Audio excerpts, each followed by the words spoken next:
Welcome to the World Builders Anvil, episode 221. Today's topic, what do you call a monster? Michael. Jeffrey. Don't know where to start building your fantasy world? Do you need more? Does it make sense? Forget any worries and become a crafter of imagination. This is the place where we will prime your mind. Now, it's time to heat up the forge. Break out the mithril ingots and hammer. Welcome to the World Builders Anvil. I'm Jeffrey W. Ingram. And I'm Michael Miller. Let's sup from the mug of Java and build.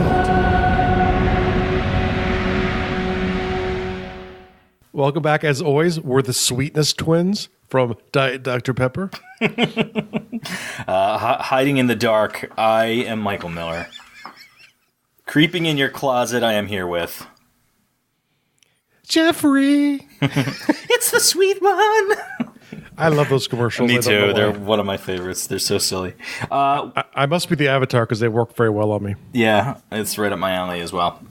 We owe the inspiration of this show to Izzy. Izzy, thank you so much for starting, and I'm pretty sure he started it and certainly contributed a lot to this really great thread about monsters on the closed Facebook group.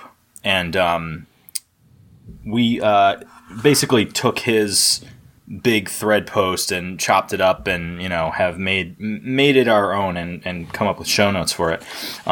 While we're mentioning the close Facebook group, I wanted to shout out a few new people who just recently joined. Some of these people I might have shouted out on a prior episode, but just to make sure that we didn't miss anyone. So thank you for joining Jason, Katie, Jake, I believe it's Fina, Lexi, Lauren, and Chad. And several of them have been very active since they joined. I mean, we've had a pretty decent, steady growth over the last couple of weeks, and a lot of people have just jumped in. Love the group. The group is as active as always. So, once again, thank you very much because you help inspire us to come up with the good content that we put out there. Sometimes it's directly like this, or sometimes just indirectly. So, thank you all very much, especially not Michael. Especially not me, but especially Izzy for today's. Izzy for today. And we also, I think the next 3 shows are all inspired by chats that have occurred on the closed Facebook group, actually. Well, I've had one inspired, which I might have to interject in there because a review made me think about it. But that's a discussion for a different day. But right now we're talking about monsters. And the reason I didn't want to skip this one to do what I wanted to talk about is because I love this topic. I love thinking about what is a monster really? And as a world builder, is your definition the same as the people in the world you're creating? Which I would argue that's not true. I would argue the cultures, the NPCs, they have their own definition of what a monster is, and it might vary from how you define it. Because monster is really ultimately a very sort of a culturally generated thing. Cultures have their own monsters, and even though there are lots of crossover and overlapping with some of the monsters that do exist, and they cover the same kinds of fears, I think the things of monsters, the idea of them changes over time as a culture matures. Where today a monster is a really bad person on Earth that we don't like, or they've done really bad things, and there's evidence of it that's so grotesque that you have no other way to describe it than they're a monster. Where, back in the Neolithic era, if you walked into a cave and had your first confrontation with a cave bear, that would seem like a monster. But then over time, as you learn more about the monster, it loses some of its monstrous characteristics. You might be scared crapless of it still. It could still be very dangerous, but it's different than monstrous. What's monstrous mean to you, Michael? Well, when I hear the word monster, I mean, just from a pop culture standpoint, I immediately think of the Universal monsters, and I don't mean these are universally accepted as monsters. I mean Universal Pictures monsters. So you've got Frankenstein, Dracula, the Mummy, the Wolfman, and the Creature from the Black Lagoon. Yeah. These are monsters that have been in pop culture for a very long time. They've been reused tons of times. Vampires in particular have been around for so long. Culturally, the idea of an undead creature has been around for ever. Probably before the written word. Yeah. So, me personally, when I hear the word monster, if you were to say, like, what is a monster? I think my definition is a little kind of, hard to pin down, because a person can be a monster if a person loses their humanity and they have no respect for human life or can't connect to that, and they are, savage, a killer, remorseless. All of these things to me would add up to something that I would call monster.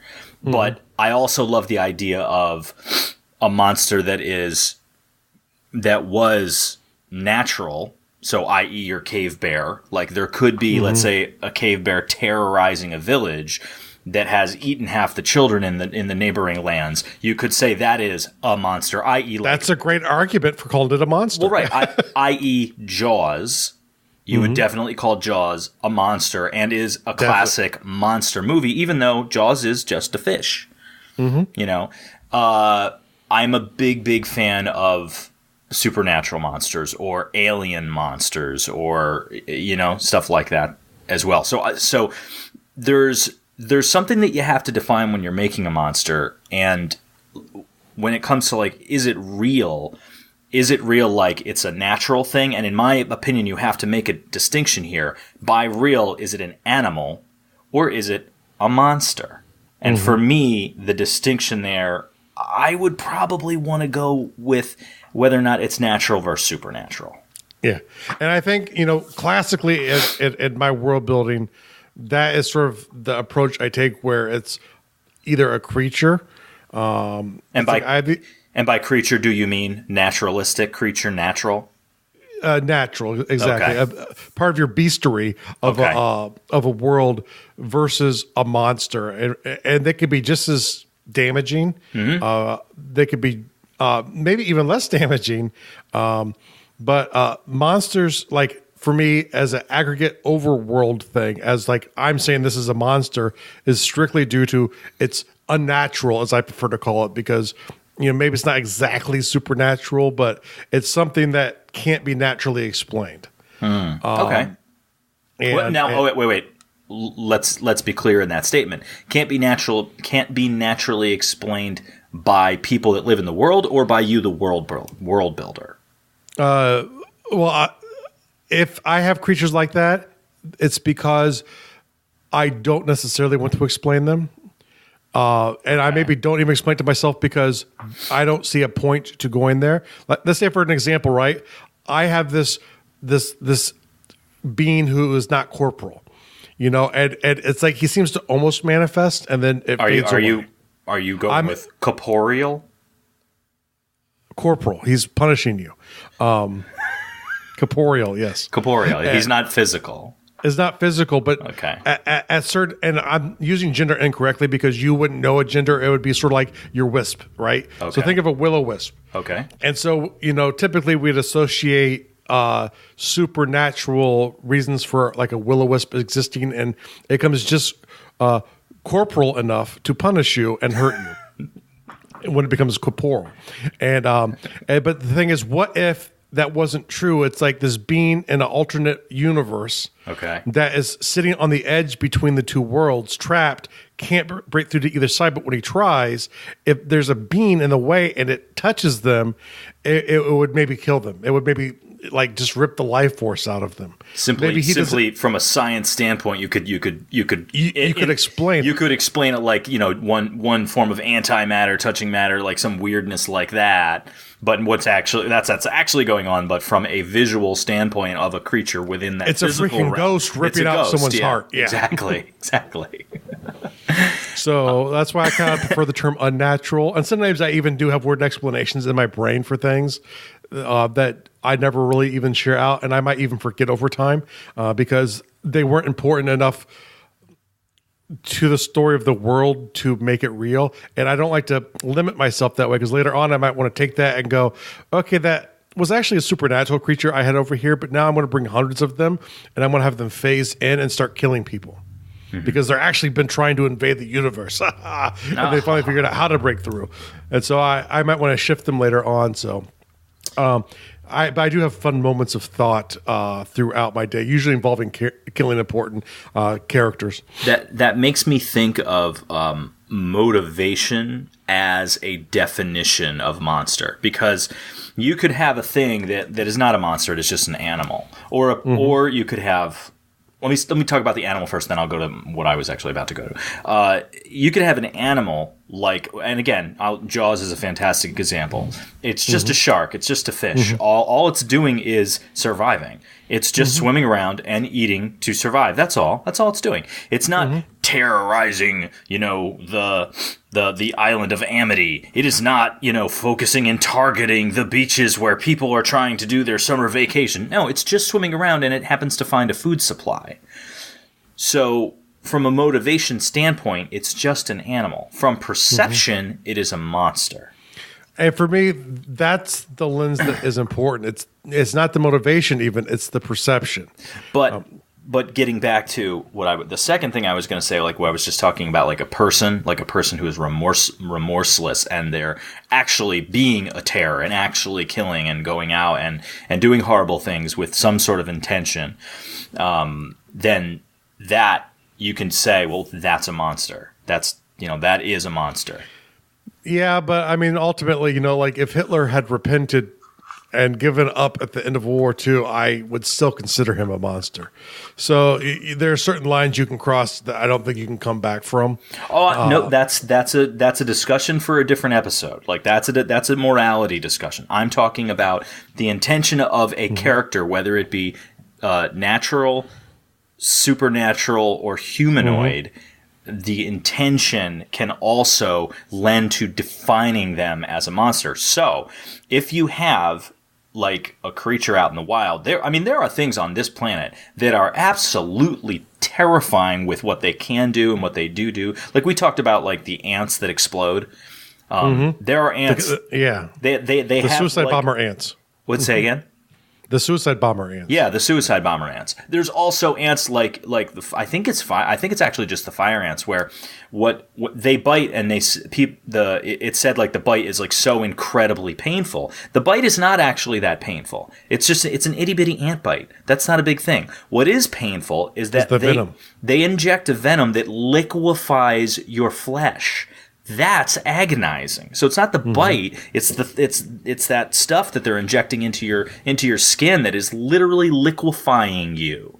Like that's terrifying. You could say like, "Oh, these are itty bitty millions of monsters." They're just insects.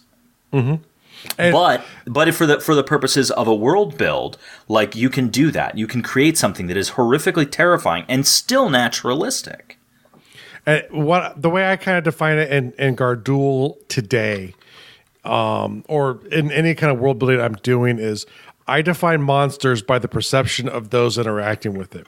So if I had a really tough animal who was injected into a story that people just did not understand it, didn't really, like Jaws. Once again, I think Jaws is a great example here. Jaws is a monster in the perception of the people of Amity, because it feels like it's targeting them. It's taking their children away, especially the beautiful ones are they're doomed. Don't be beautiful in the monster movie. And they tend to be the tastiest, so, Yeah. The shark knows. The pretty people are tasty. But it's the perception that the town would take towards it, which would make it a monster. Like Michael says, in actuality, it's not. And in general, we don't consider great white sharks monsters. But I guarantee you, if the beaches of Windsor were being terrorized by a great white shark, that one I would probably consider a monster. So it's the perception of the moment, and sometimes it's the perception of your overall lack of understanding. That would also be an ironic invasion, Windsor being a landlocked town. Shh, I'm trying to up the price of my house. Suddenly there's sharks and beaches in Windsor? No sharks, just beaches. It's always sunny and 70 in Windsor. As the saying goes. As the saying goes. That is true. I've heard that saying many times. So anyway, when you're making your monsters, consider those sort of things. Also, we have... if you're going for naturalistic, you should also take into consideration, like, where is the monster? Like, is it waterborne, like Jaws? Is it a land wandering thing? Is it corporeal? Is it supernatural? Is it vapor?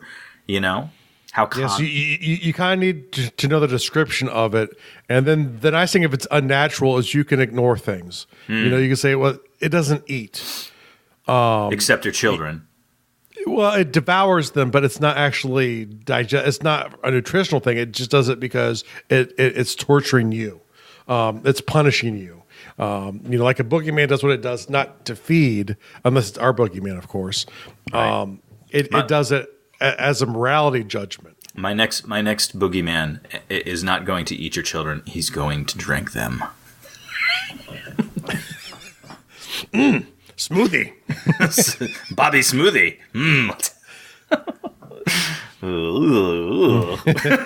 That's gross. So yeah, you know, where do they live? How common do they show up? Are they natural versus supernatural?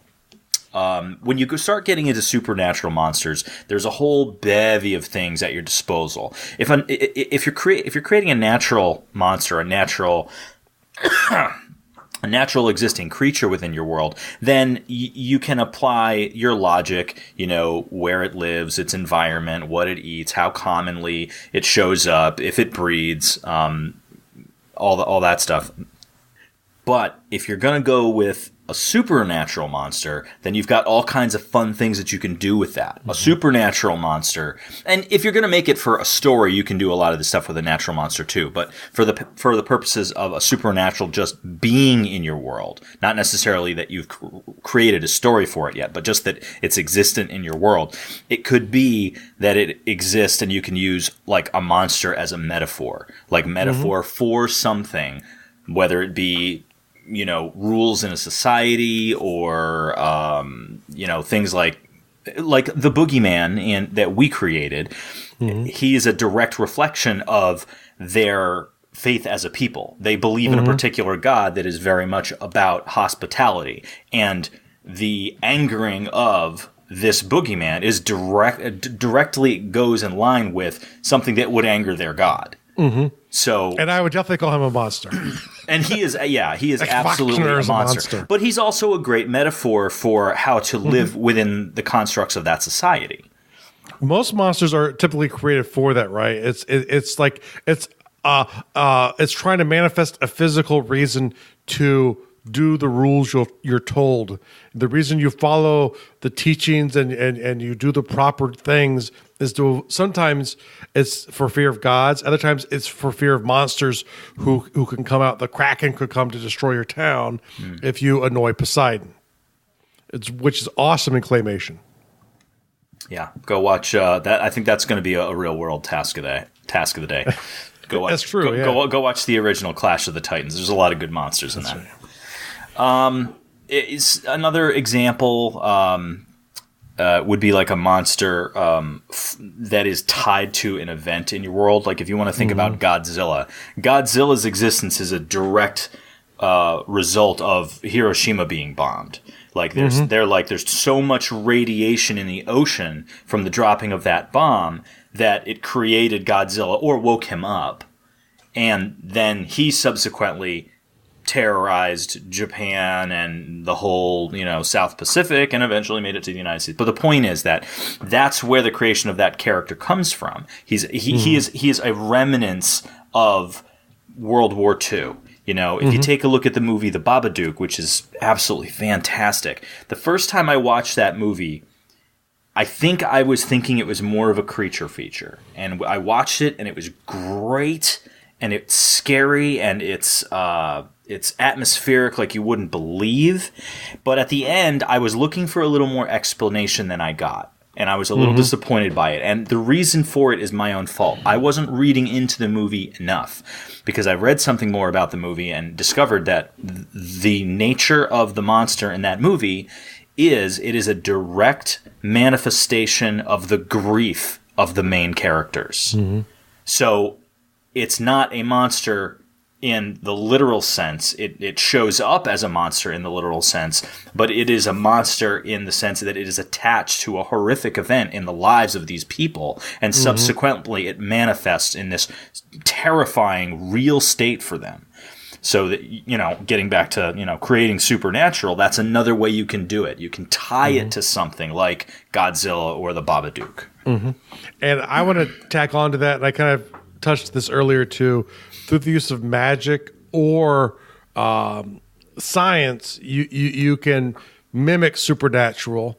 And ironically, like, here's what I was just thinking of, it's like you could create a character who is a monster maybe, but they use magic to make it look like there's this horrible monster going around picking people off and murdering them in a village, but he has alternative goal voice trying to maybe drive them off, get the land. And, he only ultimately gets stopped because of those kids and their screwy dog. But the thing is, he's creating a false monster, which is quite real to the people being terrorized and brutally murdered by it. So, you could very much, have one kind of monster, but it's a fake. And, it's a tie into something else. Or maybe the reason the bears keep attacking the town is because a bigger, badder monster's up in their cave. Yeah, no, I think, it's very important, especially like from a storytelling perspective, if that's how you're sharing your world building, is when you're generating monsters, especially like in their form of storytelling, it's now you can really hybrid and customize things to yourself. It's important to do that because people are used to these forms, and it's important to remember that you can take their perception of what they expect a monster to be and twist it in a way to deliver the monster that you want to. So it's like, and I think it's more important than ever to do these types of things in any form of storytelling you're doing. Take a romance, but then, twist using the romance in a different way. Take horror, twist horror to use it in different settings that aren't even meant to be horror, but because you want to add in some of the elements. So you can build up monsters that aren't even real, just on this idea that you want people to get some of those same sensations they would get if there was a monster. So, and one of the things I actually was thinking about when Michael was talking, about using the monsters sort of unexpected twist of monsters, I think sometimes remember the monster is actually the localized area, and what I mean by that is think of like the witch trials that kind of consumed Christianity for a long time, and I'm sure. Different things similar have probably happened in other places where, they would go, oh, she's a witch. Let's go grab her and we'll, burn her or bury her, but we will determine if she's a witch. And if she is, we'll torture her to figure that out. And then we'll burn her. The real monster in that is actually the local culture that is actually doing that act, even though they're presuming it's a monster on the other side. And so you can play that to where maybe there is a monster, but maybe they're not even bad. Maybe you could take this, horrific witch stories and make them not quite as bad, give them the perception and some of the lead them up with evidence like they're bad, but then you turn it around to where it's actually the group of local people who are burning the witches who are the real monster. Because I'm a big believer that ultimately, the real monster are people. And it might not be people. It could be elves or dwarfs or whatever race you're working with in your setting. But, ultimately, we are capable of monstrous acts. They've done that in a number of things, too. As you were saying that, I was reminded of a couple of things where you have, like, a huge threat, in some cases supernatural, in some cases not. And what people, whether it be a small group of people or society, do in response to that starts to show the absolute ugly underbelly of a society or a small, especially if it's a small group. You'll have people banding together to survive out of fear, but they also start doing such horrific things to other people. You realize that the tale is not about the threat, that the perceived threat that has been shown to you, but actually that how people respond to it in these just is what makes the real monsters. Yeah. Scary stuff. I think that's a real fun one, and especially I think that works great in space. There's something special, and I'll always go back to Alien being one of the best horror movies ever made. Just because, where do you go? For a really great interactive version, go play Dead Space. Dead Space? Okay. Oh, gosh, that is one of the scariest video games ever made. The original. The second one is also really good.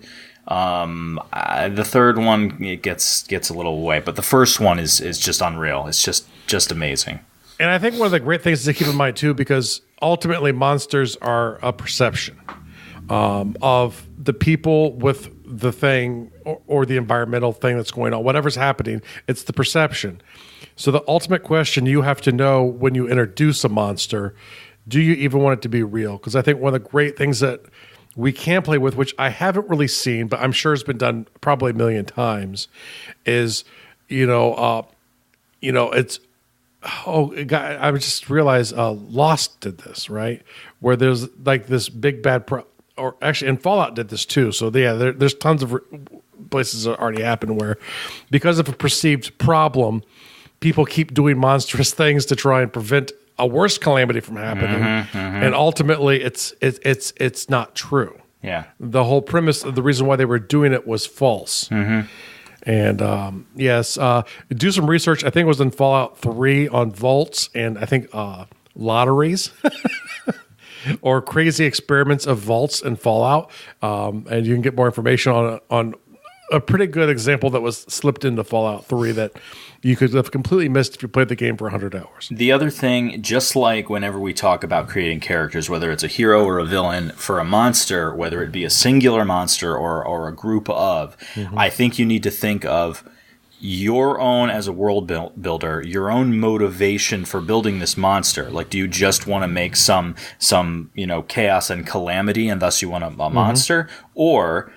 do you have a very specific purpose for it? So that's your motivation. And beyond that, you need to really think about its motivation. Is it just a monster that is there to purposefully antagonize a people or a person? Or is it a naturalistic thing where it just coincidentally doing its own thing ends up terrorizing people, So, like, those motivations, I think, are always really, really important. Yeah, and I think the big key, especially in this area, but pretty much in the way I do my world building in general, I try and keep the wall between me and the things in my world, and realize that my perceptions and theirs aren't necessarily the same. That's a key thing here, for monsters especially, is your motivation for using a monster is maybe not the same as the monsters or the peoples who are involved in the story. And it's a great way for you to be able to play in any direction you want to with it. If you want to make a moral point, if you want to make an immoral point, whatever you want to do, you can do that because your reason, the setup, the scenes that you're creating with the monster, are creating a setup and a visualization in someone's mind. And it's like one of the monsters I used at the end of a long campaign with a purposeful anticlimactic storyline was the players were the monsters, and they weren't bad people. They were largely really good people, but they were being manipulated by dark forces, and they were stopping the people who were trying to or the monsters, because they look like monsters. And there were some reasons that, that they would show up in battlefields and places with carnage. They were always around these really bad events. And so people assumed that they were somehow behind them, but they were actually observing those. They didn't really participate. But, it was very easy because of the way they looked for the players to fall into them being the monster and spending years chasing them down and finally destroying the thing, only to realize that their motivation was to end poverty, end hunger, make the world's most boring game world. So in a way, for a game master, they were a monster, because if they had succeeded, I would have had to scrap the whole game world because it would have been too boring at that point. And is this a classic example of xenophobia, just because they looked different and their motivations weren't understood? Well, the great thing was they didn't look different. They looked like what you think a demon looked like. And so I built them that way. Different than the quote-unquote heroes, the players. That's what I mean. But more specifically, playing into stereotypes that players had. I actually metagamed through them in reverse because I made them sort of an Earth version of what a demon would look like. Not necessarily even a game world version. And remember, it's all perception. So even if you're dealing with the reader, it's the same thing. They have their own perceptions going into a story, even if it doesn't match up with the perceptions of the things taking place. So it becomes a four-way, perception game you can play. So you're playing a perception game between the monster and the peoples, and between them and the person who's consuming it, whether it's a player or a reader. So I think we're bringing this one in. I think our world building task for the day is pretty obvious. I think you should go build a monster, or I was going to say a group of monsters. Cook fried chicken, but that probably makes no. That would sense. be a real world task of the day. This would be the world builder task for the day. Oh yeah, okay. But I have the real world task for the day as well. That's go watch Clash of the Titans, the original one. The old claymation one. It's a piece of art. Stop motion, amazing. Is it? Yeah. There is it was I watched something recently on special effects, and I cannot remember the gentleman's name, but the guy that created the most technological, and not even technologically advanced speaking, but actually complicated and impressive special effects in that movie, and it was landmarked and hallmarked for so long, was the combat sequence between the skeletal warriors and the heroes, because all of that was done via stop motion. So he had the guy, and there were I think 7 skeletal warriors, and the amount of work and the thing that I was watching had the information. They had the statistics. They were like, he needed to work for this amount of time just to make 7 seconds of the stop motion of these characters. So you figure, and they were also using multiple effects, because you figure they're doing stop motion, which also is almost always miniature. So then you're also doing some sort of scaling effect to make them fit with the heroes, and there's also going to be some sort of interaction with the characters that isn't actually there. So some sort of green screen matching, and so there's a whole lot of things going on. Ray Henryhausen. Yes, that is that. You looked it up while I was talking about it, didn't you? I looked it up because I actually they had done something for him on an obscure cable channel, and I was watching all kinds of stuff. I didn't realize how much stuff this guy had made. Yeah, and he was one of the absolute founders of modern special effects that you see in movies today. And if you you can, a lot of the even more modern movies, you take a look at the more recent King Kong, not the most recent King Kong, the Peter Jackson King Kong, when the T-Rexes in that actually have 3 fingers, and T-Rexes didn't have 3 fingers, they had 2. But that Peter Jackson, the special effects guys, purposefully made 3-fingered forearms for them, because the Hausen version of the 1918 version of King Kong, the original black and white version, had 3-fingered T-Rexes. So it was an homage. It was homage. It was homage. But there was also a lot of these more modern guys were taught by him and did a bunch of movies. You can see all this. If you go through the credits and you see all the different movies that Hausen did, and all the guys that worked under him, all of those guys in turn were the next generation of astounding visual masters in film and filmmaking for special effects. So it was really interesting. He's sort of the grandfather of modern special effects in a way. Yeah, I wish I could remember what it was. I wish I could remember what it was I was watching, or I would mention it here so you guys could go look it up. It was probably something on Netflix. So yes. And you figure also led to a great generation of Lego stop animation as well. Just you don't need so much clay to do it. Yeah. Doesn't dry out. Doesn't dry out as much either. It's hard to do stop motion with clay, because you have to constantly, there's a lot of work. It's better when you have a figurine or something that doesn't. Yeah. Like Lego Batman. Thank you so much for listening to the World Builders Anthem. We would love it if you would share the World Builders Anvil with 2 of your friends. And so would they. If they are unfamiliar with podcasts, then you get to introduce them to the wonderful world of podcasting. Take them to Stitcher or iTunes, or best of all, just send them to our website, www.gardul.com. That's GARDUL.com.